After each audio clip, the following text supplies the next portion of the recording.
Good day everyone. In today's video, we are exploring something super practical. How to connect an Azure SQL managed instance to Azure Database Watcher using SQL authentication, but with a twist. Instead of hard coding credentials, we are going to do it the right way by pulling secrets directly from Azure Key Vault.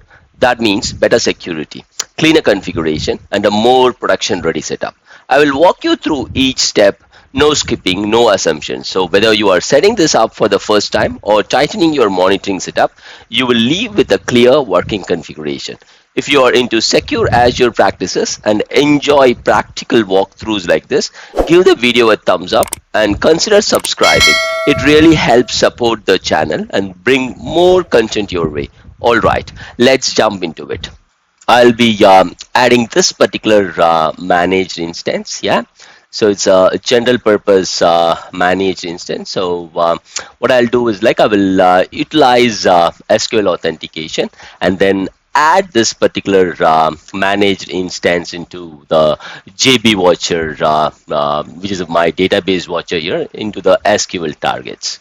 Before we proceed, we need to grant the required access on the managed instance so that our database watcher can connect to the managed instance. For that, I'm going to use this one here. Yeah.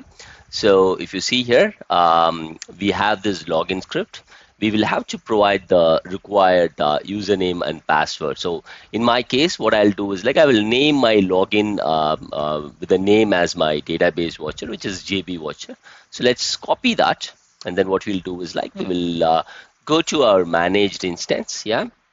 And then what you'll do is let's replace this login name with the required name.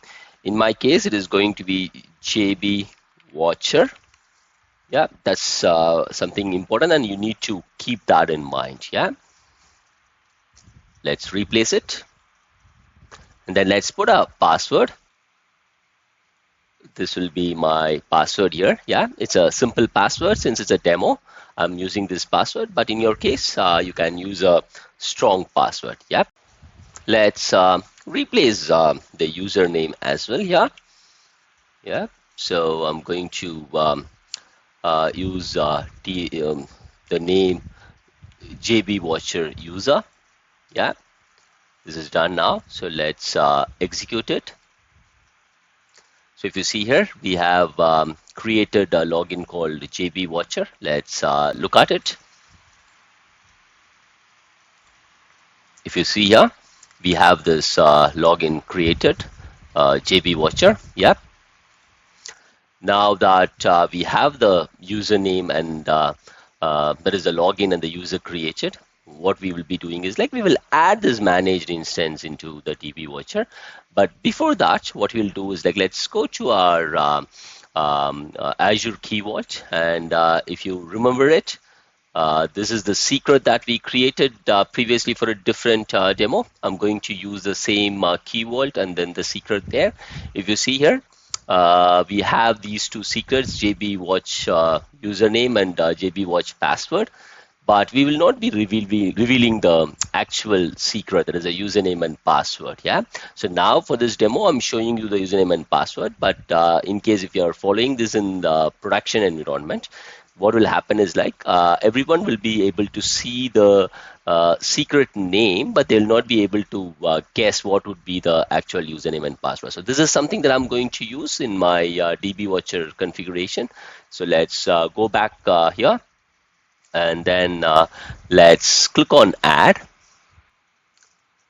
And then what I'll do is I will select the resource type as managed instance. Let's select the subscription.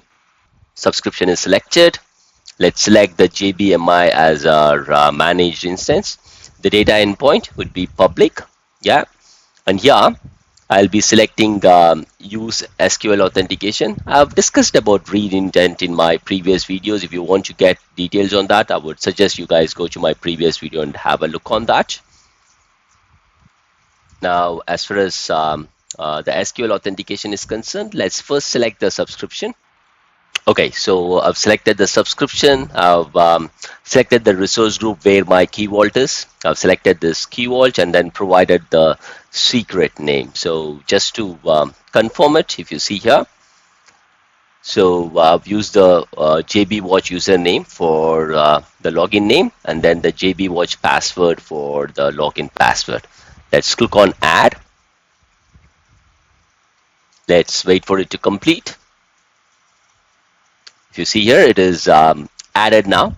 Let's give it like a couple of minutes. I will pause the video and then I will resume it back once I see it in the dashboard. Now that it is added, let's go to the dashboard. And then if you see here, we have this managed instance that we added is showing up here. Yeah. Just to make sure it looks good, let's click on this ingestion statistics. And then let's do last 5 minutes and then see if we can see some data. So if you see here, I'm able to see data collected at 8:19:51. That seems to be the latest one. And the time right now is 8:20. So it clearly shows that we are definitely collecting the required data. So just a recap, what we have done is like we tried adding Azure SQL managed instance to the database watcher, and we utilized SQL authentication to do that. That's it for this video. Thanks for watching. Have a great day. Jai Hind.